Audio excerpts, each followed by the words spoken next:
Yo creía que otra vez todo venía de mis pesadillas, y que, si bien me estaba despertando, aquellos terribles alaridos eran alucinaciones auditivas, pues aún padecía de cierta somnolencia propia de ese pesado estado de tránsito entre el sueño y la vigilia. No obstante, pasó un rato y los gritos persistían con una fuerza preocupante, como si no estuviesen en mi mente y proviniesen del exterior de las paredes de este 12º piso en que tengo mi pieza. Eran gritos de muchas personas y en distintos tonos: mujeres, hombres, adolescentes y ancianos. Alaridos que no solo reflejaban pánico extremo o desesperación, sino que en algunos casos expresaban palabras o frases, aunque yo no podía entender, ni me interesaba mucho qué demonios decían, quizá por mi somnolencia, y pues, vivo en el centro de la ciudad, en el 12º piso de un edificio alto, viejo y aburrido, donde a menudo, a pesar de estar bastante arriba de todo el ruido, me despiertan ciertos imbéciles que se ponen a pitar o a insultar sabiendo que el tráfico está congestionado y no ganarán nada portándose como animales. Eso es lo común, porque algunas veces ocurren accidentes de tráfico y los morbosos se aglomeran a ver si encuentran un poco de gore en vivo, o bien una ambulancia emite su desesperante sonido al no poder abrirse paso en la marea de coches, o incluso, aunque estas ocasiones son contadas, se incendia alguna casa o edificio en los alrededores. Vaya, y pensar en lo que me dijo la dueña del edificio cuando firmé el contrato de alquiler hace 7 meses. Es el centro, todo está muy cerca y en este piso hay una vista maravillosa de la ciudad, además de que aquí no llega el bullicio. Sí, claro, no llega el bullicio. Y los gritos que estoy escuchando: vieja estafadora, ¿me vas a decir que me fumé un porro y por eso los oigo? Algo así habría querido decirle a la dueña del piso si la tuviera aquí, porque todo el infernal coro, uso la palabra irónicamente, me seguía perturbando, aunque me llamaba la atención algo en la manera de gritar de esa gente, una cosa extraña, que no conseguía entender bien qué era ni por qué no entendía bien qué era. Me parecía que tenían más profundidad que los gritos comunes, que la textura del sonido era un poco diferente, que las emociones que reflejaban tenían algo que se salía de lo normal. ¿Era eso? ¿O acaso me estaba sugestionando y simplemente se trataba de una huelga u otro tipo de manifestación? Si era una huelga, ¿qué les estaban haciendo para que griten así? Si no era una huelga ni una manifestación, era un accidente de tráfico múltiple o algún horrible atentado terrorista cuyos heridos no dejaban de gritar. Si era algo importante como parecía, seguramente lo vería pronto en los noticieros de mediodía. Pero eso sí, no me iba a levantar de la cama, no con la pesadez y la somnolencia que tenía, aunque hacía un irritante calor que parecía de mediodía, cosa inusual en febrero. Quise intentar dormir un poco más pero fue en vano. La estrepitosa polifonía continuaba jodiéndome los tímpanos y la tranquilidad. Estando así, lo mejor que pude hacer fue afinar mi oído a ver si conseguía distinguir palabras que me revelaran la razón de tanto escándalo y caos. Al hacerlo, no distinguí nada pero sí que me terminé de amargar al percibir que un olor perturbador entraba por mi ventana. Quizá el olor ya estaba antes y la somnolencia, que ahora era mucho menor, no me había dejado percatarme de su presencia, o de su maldita presencia, para ser exacto, pues era el desagradable aroma de algo quemándose, que no era madera ni papel ni plástico ni nada que conociera. Ese olor no solo entraba por mis fosas nasales, que se habrían suicidado si tuvieran voluntad, sino que se filtraba por todos los poros de mi cuerpo, impregnándome con su asquerosidad. Me cago en su puta madre. Grité yo, ya fuera de mí, golpeando con todas mis fuerzas la pared que estaba junto a un lado de mi cama, tan duro que después tuve que insultarme porque casi me dejó sangrando los nudillos de mi mano derecha. ¿Cómo podía ser? Primero el ruido y ahora ese olor desquiciante, que se acabaría pegando en toda mi pieza si no me levantaba a cerrar la ventana. Y sin embargo no. Yo seguía allí acostado cual un Snorlax, el Pokémon que es un gato obeso, pasado de copas. Esto no puede ser peor, pensé yo ingenuamente, pues justo en ese instante escuché disparos. Disparos de armas de fuego. ¡Oh Dios! ¡Oh Dios! ¿Acaso estaban filmando una película de acción o terror en los alrededores? No aguantaba más, no quería levantarme, e intentaba calmarme aferrándome a la absurda idea de la película, cuando de pronto el corazón se me subió a la garganta y los escalofríos me sacudieron por completo, haciendo añicos la ya reducida somnolencia que me quedaba. No, no, no y no, no, señores, ustedes jamás escucharán algo así, al menos no mientras vivan, y espero que tampoco después. Eran gritos inhumanos, Gritos que por su intensidad y claridad era evidente que no venían de la calle, sino de fuentes localizadas a unos pocos metros de mi ventana, que por fortuna no me mostró nada porque tal vez, así como estaba en esos momentos, tranquilamente podía haber muerto de un paro cardíaco. Yo solo les diré algo: busquen horas, días enteros si lo desean. Busquen las voces guturales más infernales que puedan encontrar en el black metal o algún otro género salvaje como el agrotech. Y ni con eso conseguirán algo que sea la mitad, no se diga más, de aterrador de eso que escuché. Con el brazo temblando me persigné. Yo que jamás voy a misa y tengo pósters de grupos musicales con estética algo satánica. Tenía gotas de frío sudor en la frente. Mis palpitaciones eran tan rápidas como las de un atleta en pleno maratón. Y mi respiración era más agitada que nunca. Yo quería calmarme, pero en ese estado mi mente no producía pensamiento alguno, hasta que escuché el choque de dos vehículos y seguidamente una explosión, tan fuerte como si hubiese reventado uno de esos camiones que transportan gas. No sé cómo es que el vidrio de mi ventana no se rompió y mis tímpanos sobrevivieron, pero al menos la explosión me calmó un poco con respecto a los gritos que había escuchado cerca de mi ventana. En todo caso, en ese instante, como guiado por mis reflejos, salté de mi cama y corrí a la ventana a ver qué pasaba. No di crédito a lo que estaba viendo, simplemente observé todo estupefacto, atónito, con la boca abierta, y después cerré los ojos, me los froté, y los volví a abrir en la esperanza de que fuera la pesadilla más vívida de toda mi vida. Nada desapareció, la escena infernal persistía, desafiando mi sentido de la realidad, amenazándome con sumirme en la locura.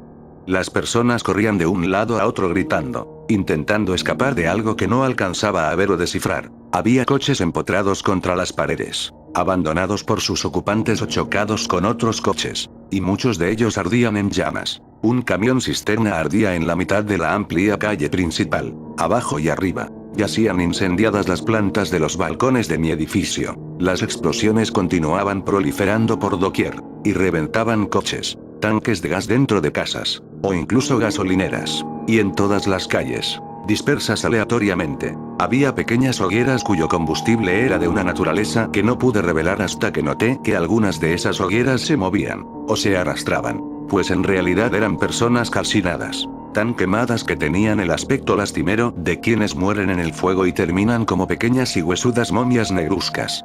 ¿Cómo habrían deseado la eterna disolución esos infelices condenados, esos seres miserables cuyo ardiente ropaje no acababa de exterminarlos?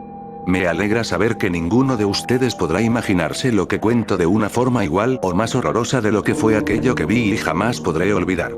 Era algo sobrecogedor, que me hizo derramar lágrimas de compasión y a la vez me hizo temblar de miedo. Como les decía, esas personas que se arrastraban nunca se extinguían, pero a veces el calor hacía que se les cayera un brazo, un pie o una mano, que se les fueran cayendo, convertidos en cenizas, trocitos de carne, o que se partieran en dos, profiriendo alaridos de pánico mientras sus vísceras cocidas se derramaban por el suelo, aunque después, como pude notar, siempre venían, arrastrándose por el suelo, unas criaturas, si así puedo llamarlas, que eran como serpientes hechas de oscuridad, aunque con las cabezas, según percibí de lejos, con forma humana. Y entonces esos seres envolvían a los condenados y los recomponían para que volviesen a arder, ahora ya con la piel, los cabellos y todo regenerado. Entonces, una vez que volvían a quemarse desde el principio, iban desprendiendo pedazos, en llamas, de ropa y piel quemada, que dejaban tras de sí cuando se desplazaban arrastrándose. También, y aunque extrañamente no lo había notado antes, en muchas de las ventanas de otros edificios y casas, alcanzaba a verse fuego adentro. El humo salía negro y abundante, y solían aparecer personas que, corriendo algunas veces en llamas, se acercaban a los bordes de las ventanas y saltaban. Por mi parte, yo continuaba de pie en mi ventana, contemplando todo, aún tembloroso y con los ojos húmedos. Desde luego, para aquellos momentos ya tenía claro que, el olor que percibí antes de ver todo, era el olor de la carne humana quemándose, el olor del infierno. Ya las sensaciones eran demasiado claras para tratar de convencerme de que todo era una pesadilla, y en los otros pisos de mi edificio las personas también se lanzaban, escapando del fuego que aún no me visitaba. Algo que me dejó aún más en shock fue ver a mi vecina Marta, lanzándose en llamas junto a su bebé de 4 meses. ¿Qué explicación había para eso? Si estaba viendo el infierno, ¿qué hacía un bebé en el infierno? Yo había escuchado rumores de que Marta practicaba brujería, Le echaba agua hirviendo a los gatos y maltrataba a su otro hijo. Pero, si estaba viendo su futuro en el infierno, ¿era el bebé una ilusión creada para aumentar su tormento? Solo eso podría tener algo de sentido, porque incluso todo lo que veía no podía ser pensado como un infierno admitido por Dios. Todo era tan absurdo, tan inconcebible, y sin embargo era. Incluso, como si no bastase, empezaron a aparecer vehículos militares, y los soldados salían, le disparaban al aire o a las personas, se mataban entre ellos, se suicidaban, echaban granadas y corrían a romperse la cara contra algún poste, o protagonizaban otras locuras por el estilo. Además, estaban lloviendo bolas de fuego, grandes bolas de fuego. Cuando alcé la vista, vi que en el cielo nublado volaban unos dragones de unos 15 metros, con la piel tan negra que las escamas de un dragón a veces mostraban tonos naranjas, pues reflejaban el fuego que escupían sobre la gente los otros dragones. Ya era demasiado, la escena parecía un retorcido film de fantasía, que poco más y rozaba lo surrealista por su proximidad al mundo de las pesadillas. No piensen que los dragones no daban miedo, sus enormes ojos de iris rojos eran tan humanos en aspecto, y tan demoníacos en esencia, pues la mirada de estos seres alados reflejaba ira, odio, maldad, y una inteligencia superior a la humana, que hacía pensar en la inteligencia angélica que los teólogos asignaban a los ángeles, y que no resultaba difícil atribuir a esas abominaciones si se las consideraba como ángeles caídos. Por otra parte, era muy perceptible el sadismo de los dragones, porque tenían como destrozar todo rápidamente a colazos o con las garras, pero preferían rugir, escupir fuego, y herir a la gente antes que exterminarla temporalmente. Recuérdese que las serpientes de sombra los revivían.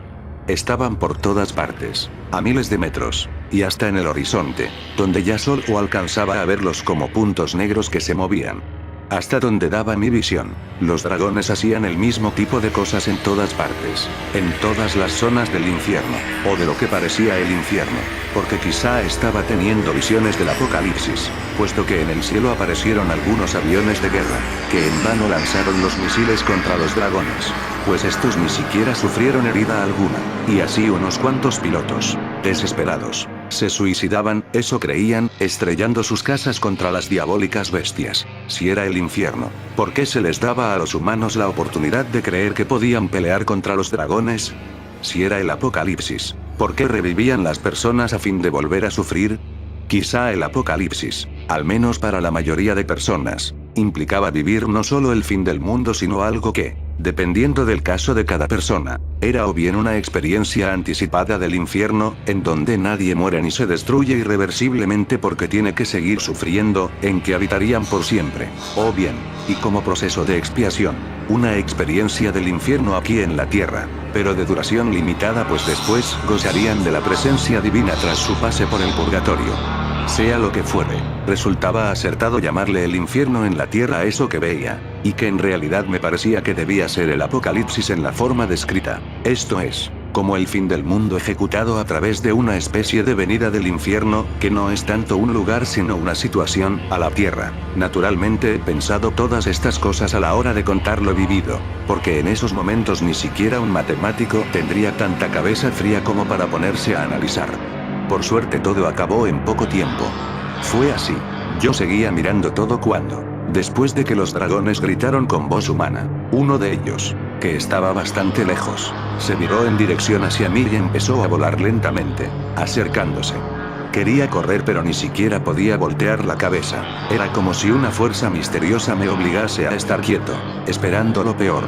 Lágrimas de intenso terror brotaban de mis ojos a medida que el dragón se aproximaba. Aunque estando a unos 3 metros se detuvo, me miró fijamente y entonces, súbitamente y velozmente recordé las mayores maldades que había cometido en vida, a la par que sentía gusanos invisibles moviéndose adentro de todo mi cuerpo. Después mi mente volvió a lo que estaba viviendo, y el dragón abrió su enorme boca mostrando sus colmillos enormes y delgados, dispuestos en hileras al igual que un tiburón. Lo último que recuerdo es el intenso resplandor naranja de ese torrente de fuego, y el calor insoportable y distinto a todo cuanto había conocido, un calor que te quemaba cada célula antes de destruirte, un calor que no era solo físico sino también espiritual, pues yo que toda la vida me pregunté en dónde diablos estaba esa estúpida fábula del alma. Yo sentí entonces por primera vez a mi alma, ardiendo en las llamas implacables del infierno. Tras eso, Vino un instante de duración indiscernible y dolor infinito. Después sentí que caía y caía sin parar en un vacío sin fondo. Y finalmente, como si acabase de caer sobre mi cama, aunque en realidad esto nunca ocurriese físicamente, me encontré a mí mismo en mi cama, boca arriba, con los ojos bien abiertos y el corazón latiéndome a toda velocidad. Grité una y otra vez allí en mi cama, con gotas heladas en la frente, con el cuerpo temblándome de nerviosismo. Después me calmé, miré alrededor, me froté los ojos, vi que todo estaba como antes del horror. Volví a proferir alaridos de desesperación para desahogarme, y finalmente me quedé allí, sentado en mi cama, con las piernas extendidas y la espalda ligeramente encorvada, mirándome las palmas de las manos como un enfermo mental, intentando convencerme de que solo fue la peor pesadilla de mi vida, o al menos eso creía hasta que giré mi cabeza a la derecha y vi que allí, sobre mi velador, yacía un pequeño, poco más grande que una canica, trocito de carne chamuscada. Al verlo grité de nuevo como desaforado, y después lo tomé, lo olí y comprobé que tenía el mismo olor que la carne humana chamuscada. Pese al inmenso nerviosismo, pensé en guardarlo a modo de evidencia, nunca sería una prueba de que todo lo que vi fue real, pero el pedacito de carne quemada se secó rápidamente, hasta reducirse a un montón de cenizas que se me escurrieron entre los dedos. Cayeron sobre mí y se desvanecieron para siempre, igual que mi cordura.